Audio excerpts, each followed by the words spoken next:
चलिए आज बात करते हैं भारत के संविधान की, लेकिन इसे किसी सूखी कानूनी किताब की तरह नहीं देखेंगे। नहीं, हम इसे दुनिया के सबसे बड़े लोकतंत्र के मास्टर ब्लूप्रिंट के तौर पर समझेंगे, वो दस्तावेज जो असल में भारत की आत्मा को बताता है।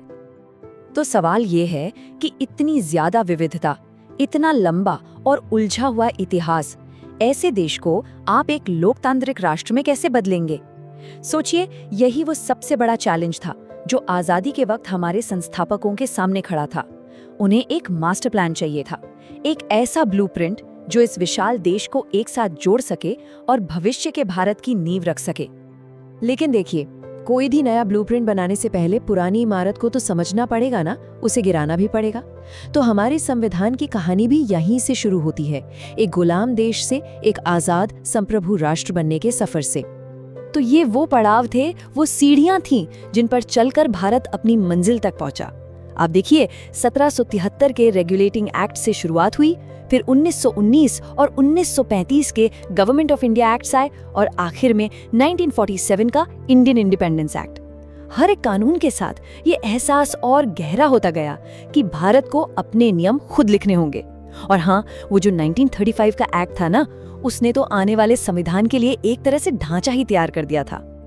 तो अब आते हैं उन महान लोगों पर, उन आर्किटेक्ट्स पर जिन्होंने इस नामुमकिन से लगने वाले काम को अपने कंधों पर उठाया। ये थे नए भारत के असली निर्माता, जिन्होंने हमारे देश का ये शानदार ब्लूप्रिंट तैयार किया। और जरा सोचिए, इस एक दस्तावेज को बनाने में कितना वक्त लगा होगा? 2 साल, 11 महीने और 18 दिन। जी हाँ, पूरे 2 साल, 11 महीने और 18 दिन। ये नंबर ही अपने आप में बताता है कि हमारे संविधान निर्माताओं ने कितनी मेहनत, कितनी बहस और कितनी गहराई से सोच विचार कर इसे बनाया था। और इस पूरी प्रक्रिया को एक चेहरा, एक मानवीय आवाज दी इसके मुख्य आर्किटेक्ट डॉक्टर B.R. अम्बेडकर ने। उनका ये कहना था कि आर्टिकल 32 यानी संवैधानिक उपचारों का अधिकार ही संविधान की आत्मा और उसका दिल है। इससे साफ पता चलता है कि उनके लिए आम नागरिक के अधिकार कितने ज्यादा जरूरी है।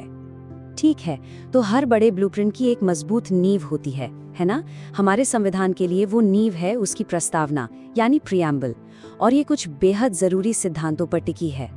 सबसे पहले ये 3 शब्द, संप्रभु, समाजवादी और पंथ निरपेक्ष। संप्रभु मतलब भारत अपने फैसले खुद लेगा, अंदरूनी भी और बाहरी भी, कोई दखलंदाजी नहीं। समाजवादी का मतलब है ऐसी तरक्की हो जिसमें सामाजिक और आर्थिक बराबरी भी आए। और पंथ निरपेक्ष, इसका सीधा सा मतलब है कि सरकार का कोई अपना धर्म नहीं होगा, वो सभी धर्मों का बराबर सम्मान करेगी।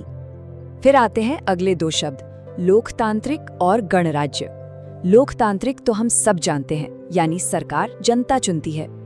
और गणराज्य का मतलब है कि देश का जो सबसे बड़ा पद है, यानी राष्ट्रपति का, वो भी चुना हुआ होगा, किसी राजा रानी का बेटा या बेटी नहीं। और इन सिद्धांतों के आधार पर हमारा संविधान अपने हर नागरिक से 4 बड़े वादे करता है: न्याय, सामाजिक, आर्थिक और राजनीतिक; स्वतंत्रता, सोचने की, बोलने की, किसी भी धर्म को मानने की; समता यानी बराबरी, स्टेटस की भी और मौकों की भी; और आखिर में बंधुता यानी भाईचारा, जो हर व्यक्ति की गरिमा और देश की एकता को बनाए रखे। ये सिर्फ खोखले शब्द नहीं है, ये वो मंजिल है जिसे पाने के लिए ही तो ये पूरा ब्लूप्रिंट बनाया गया है। तो ठीक है, हमने नींव तो समझ ली, यानी क्यों का जवाब मिल गया। अब आते हैं कैसे पर। ये ब्लूप्रिंट देश को चलाने के लिए एक पूरी मशीनरी भी तो तैयार करता है ना?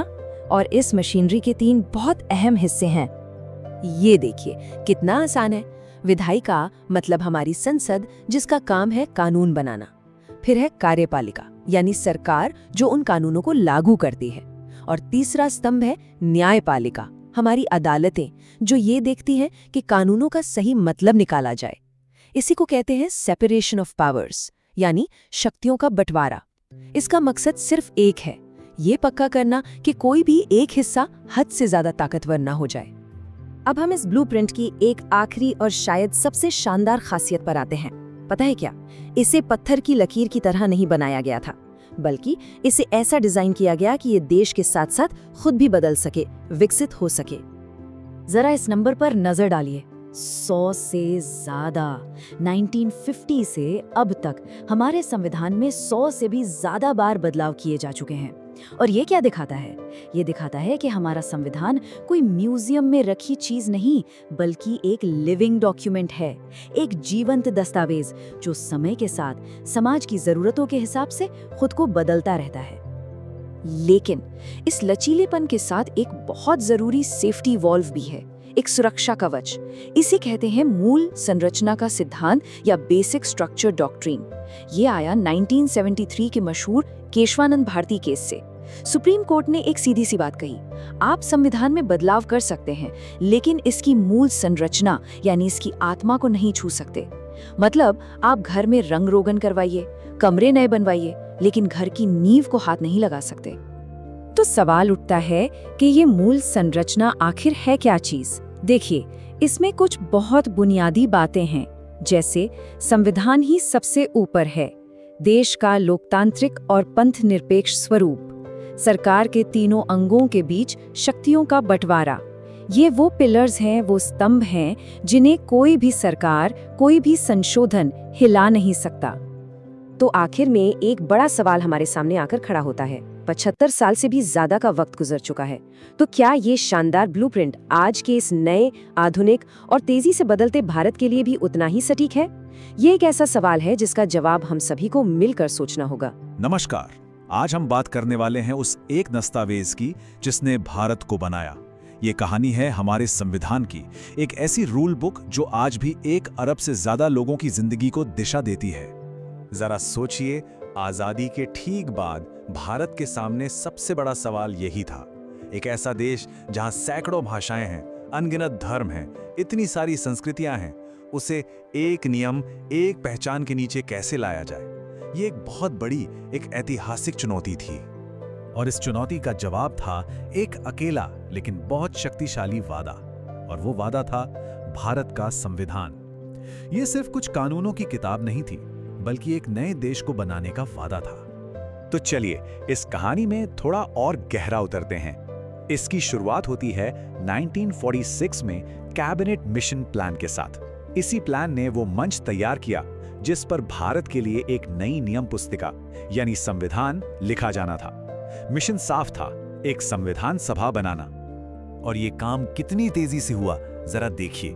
सिर्फ 3 साल के अंदर इतने बड़े और अलग-अलग सोच वाले देश का भविष्य लिखा जा रहा था। 9 दिसंबर 1946 को पहली मीटिंग हुई और 26 नवंबर 1949 को हमारा संविधान बनकर तैयार हो गया। हर दिन इतिहास बन रहा था। और हाँ, ये किसी 1 या 2 लोगों का काम नहीं था। शुरुआत में 389 सदस्य थे इस सभा में। ये लोग भारत के हर कोने से, हर समुदाय से, हर विचारधारा से आए थे। ये कोशिश थी कि देश की हर आवाज को इस दस्तावेज में जगह मिले। और इस बड़े काम को लीड कर रहे थे कुछ बहुत बड़े नाम। जवाहरलाल नेहरू ने अपने उद्देश्य संकल्प से संविधान को एक दिशा दी, उसकी आत्मा तय की। सरदार पटेल ने कई जरूरी कमेटियों को संभाला, लेकिन इस सब के केंद्र में थे डॉक्टर BR अंबेडकर, जो ड्राफ्टिंग कमेटी के चेयरमैन थे। सही मायनों में वो ही इसके चीफ आर्किटेक्ट थे, और इसीलिए हम उन्हें भारतीय संविधान का जनक कहते हैं। तो ये तो हुई कि संविधान बना कैसे, पर चलिए अब इसके दिल में झांकते हैं। आखिर ये हम सबसे वादा क्या करता है? कौन से बड़े विचार हैं जो इसकी नींव में हैं? देखिए, संविधान की शुरुआत होती है प्रस्तावना यानी प्रीएम्बल से। इसे संविधान की आत्मा भी कहा जाता है। यह असल में नेहरू के उद्देश्य संकल्प पर ही आधारित है। एक तरह से ये पूरे देश का मिशन स्टेटमेंट है, जो बताता है कि हम एक देश के तौर पर क्या हासिल करना चाहते हैं। और यह प्रस्तावना हर नागरिक को 4 बहुत बड़े वादे करती है। पहला, न्याय, सामाजिक, आर्थिक और राजनीतिक। दूसरा, स्वतंत्रता, सोचने की, बोलने की, किसी भी धर्म को मानने की। तीसरा, समानता, कानून की नजर में सब बराबर। और चौथा, बंधुत्व, यानी हम सब के बीच भाईचारा। यही 4 पिलर्स हैं जिन पर हमारा देश खड़ा है। और सबसे कमाल की बात यह है कि यह दस्तावेज अपनी ताकत कहां से लेता है। ये किसी राजा या किसी बाहरी ताकत ने हमें नहीं दिया। प्रस्तावना साफ साफ कहती है, हम भारत के लोग इसे खुद को देते हैं। मतलब इसकी असली शक्ति सीधे भारत के नागरिकों से आती है। ये अपने आप में एक बहुत ही क्रांतिकारी विचार था। अच्छा, तो हमने वादे तो समझ लिए, अब देखते हैं कि इन वादों को पूरा करने के लिए संविधान ने सरकार का ढांचा कैसे तैयार किया है। इसे एक तरह से देश का इंजन समझ सकते हैं। तो देश चलाने की इस बड़ी सी मशीन को 3 साफ हिस्सों में बांटा गया है। पहला है विधायिका, यानी हमारी संसद, जिसका काम है कानून बनाना। दूसरा है कार्यपालिका, यानी सरकार, जिसका काम है उन कानूनों को लागू करना। और तीसरा है न्यायपालिका, यानी हमारी अदालतें, जो ये पक्का करती हैं कि सब कुछ कानून के दायरे में हो। भारत में एक बड़ा ही अनोखा सिस्टम अपनाया गया, जिसे अर्धसंघीय या क्वाजी फेडरल कहते हैं। इसका सीधा सा मतलब है कि शक्तियां केंद्र और राज्य सरकारों के बीच बटी हुई हैं, एक पार्टनरशिप की तरह। लेकिन देश की एकता बनाए रखने के लिए केंद्र को थोड़ा ज्यादा मजबूत रखा गया है। ये एकता और राज्यों की आजादी के बीच एक बहुत अच्छा संतुलन है। और शक्तियों का ये बंटवारा यहाँ बहुत अच्छे से दिखता है। कुछ बड़े और जरूरी विषय, जैसे देश की रक्षा या विदेश मामले, सिर्फ केंद्र सरकार के पास हैं। ये है संघ सूची। कुछ स्थानीय मामले जैसे पुलिस या खेतीबाड़ी राज्यों के पास हैं। ये है राज्य सूची। और कुछ ऐसे विषय हैं जैसे शिक्षा या शादी, जिन पर केंद्र और राज्य दोनों कानून बना सकते हैं। वो है समवर्ती सूची। अब आते हैं आखिरी और शायद सबसे दिलचस्प बात पर। हमारा संविधान पत्थर की लकीर नहीं है। इसे एक जिंदा दस्तावेज की तरह डिजाइन किया गया है, जो वक्त के साथ बदल सकता है, सांस ले सकता है और विकसित हो सकता है। इसे बनाने वालों ने ये पक्का किया कि आने वाली पीढ़ियां इसे अपनी जरूरतों के हिसाब से बदल सकें। इसीलिए इसमें संशोधन यानी बदलाव करने का एक रास्ता बनाया गया, ताकि ये दस्तावेज हमेशा आज के समय के लिए काम का बना रहे। और इसका सबसे बड़ा उदाहरण है 42वां संशोधन। 1976 में हुए इस एक संशोधन में संविधान में इतने सारे और इतने बड़े बदलाव किए कि लोग इसे मजाक में मिनी संविधान भी कहते हैं। सोचिए, इसी एक संशोधन ने प्रस्तावना में समाजवादी और धर्मनिरपेक्ष जैसे जरूरी शब्द जोड़े, और तो और नागरिकों के लिए मौलिक कर्तव्यों का एक पूरा नया चैप्टर भी इसी ने शामिल किया। ये दिखाता है कि संविधान का मूल रूप भी वक्त के साथ कैसे बदल सकता है। तो ये कहानी है एक बड़े विचार की, जो दुनिया का सबसे लंबा लिखा हुआ संविधान बना। एक ऐसी नियम पुस्तिका जो 75 साल से भी ज्यादा समय से इतने बड़े और विविध देश को सफलतापूर्वक रास्ता दिखा रही है। और इसी सवाल के साथ हम आज की बात खत्म करते हैं कि आज की इस तेजी से बदलती दुनिया में ये 75 साल पुराना दस्तावेज भारत के आने वाले कल को कैसे दिशा देगा। इसकी अहमियत आज भी उतनी ही है जितनी कल थी। इस पर सोचना वाकई में बहुत दिलचस्प है। हमारे साथ जुड़ने के लिए शुक्रिया।